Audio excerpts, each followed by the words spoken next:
Planning a climb. Pre-climb meeting is a comprehensive study, presentation, and discussion of the essential parts of conducting a climb.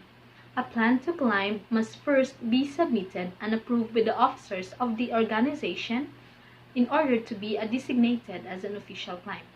The organizers of the climb should serve notice to the members at least 1 week beforehand.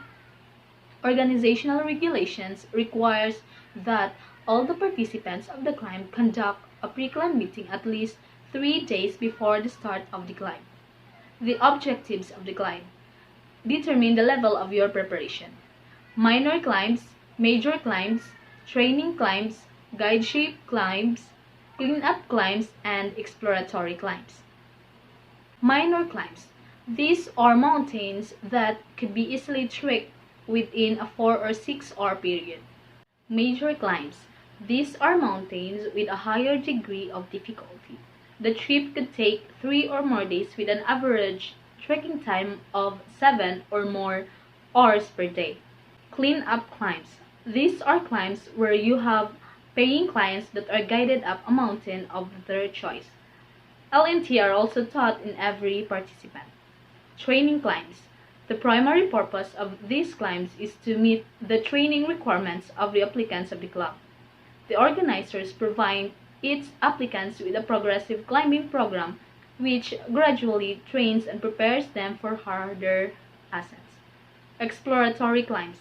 These are climbing wherein no routes exist and are established and ascended for the first time. These are the type of climbs demand a great deal of planning and preparation. Making courtesy calls. It is important to make your intentions known to the nearest barangay or local government officials. Find out if there's any park fee that needs to be addressed before going up there. Route planning. Route planning basically tackles all the aspects involved in bringing the team safely and efficiently to and from the backcountry. The route plan has 2 areas of concern: trip to jump off, climb proper. You will also be able to develop and identify the following concerns of the planning and preparation phase: the itinerary, transportation to be used from the expedition, possible lodging, the budget of the whole trip, the amount of food to prepare and bring, the type of equipment that must be brought along. Itinerary of the climb. It is basically a detailed breakdown plan of the journey to be undertaken. The value of having an itinerary is realized in keeping up with schedules to avoid unnecessary discomforts. Programming activities maximizes efficient use of time, and the amount of care and provisions required is determined by the established itinerary. Climb organization. The team leader, the medic, the scribe, the tail, and the contact person. Subdividing a team into smaller groups increases the safety factor during a climb, facilitates the sharing of shelter and other equipment. Easier to plan and prepare meals for smaller groups. Budgeting. Budgeting determines the approximate cost of transportation, possible lodging, meals, and other expenses. Meal planning. The amount of food to be carried on an expedition is determined by the length of stay in the wild plus extra rations in case of emergencies.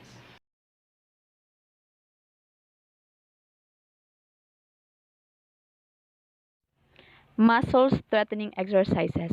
For additional strengthening, if you have access to free weights or weight machines, work your quadriceps, hamstrings, and calves, but also do some upper body pumping and pushing. You'll get the best results from machines and weights, but you can try the following exercises at home.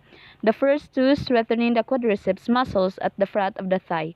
The third strengthens the hamstring at the back of the thigh. And the fourth strengthens the calf muscles. Seated leg lift. Sit on a chair with your feet on the floor. Place a coffee can or towel roll under your knee. Slowly raise the lower portion of your leg. Hold for 6 counts. Slowly lower and relax. Do 3 sets of 10 repetitions. The skier. Stand with your back against a wall. Lower yourself as if sitting in an imaginary chair and hold this position as long as you can, which won't be long until you build up good thigh strength. Prone leg lift. Lie on your stomach. Slowly raise your foot until your lower leg is at a 45-degree angle. Hold for 6 counts, slowly lower and relax. Repeat 10 times for 3 sets. Add ankle weights as with seated leg lift. Calf raises. Stand with your heels hanging off a step or fat telephone book. Rise to your tiptoes, then back again. Repeat 8 to 12 times. Abdominal crunch. Lie on your back, feet off the floor, thighs perpendicular to the ground. Knees bent at 90 degrees, hands behind head. Curl your upper torso toward the knees, keeping your lower back on the ground. Raise and lower slowly. Avoid raising the small of your back off the ground because it puts undue stress on your back. The problem with the traditional sit-up. Prone hyperextension. Lie face down with your arms at your sides. Slowly raise your head, upper body, arms, and legs off the floor. Lower them to original position. Stretching is an important part of staying fit, especially when you are building your muscles. A muscle becomes stronger after every workout, but in the process, it shortens. Stretching the muscle counteracts this tightening, which in turn decreases the danger of suffering a pulled muscle or other injury when exercising. Calf and Achilles tendon stretch. Stand 4 feet from a wall or tree and place your hands on it. Lean forward by bending your elbows, keeping your back straight and heels on the ground. Hold this position, feeling this stretch in your lower legs. Hamstring stretch. Lift one leg and place your heel on something about the level of your hip. A disc, rock, hood of a car. Grab the elevated ankle and bend forward as far as possible. Quadriceps stretch. Stand on one foot, cross the ankle of the leg to be stretched, and pull the foot up to your buttocks. Switch legs. The skills are not related to coordination, like hitting a baseball, but to knowledge and attitude. Minimizing your impact. The hikers and backpackers' mantras are if you pack it in, pack it out, and leave only footprints, take only memories. Backcountry sanitation. Practice proper sanitation. Living with wildlife.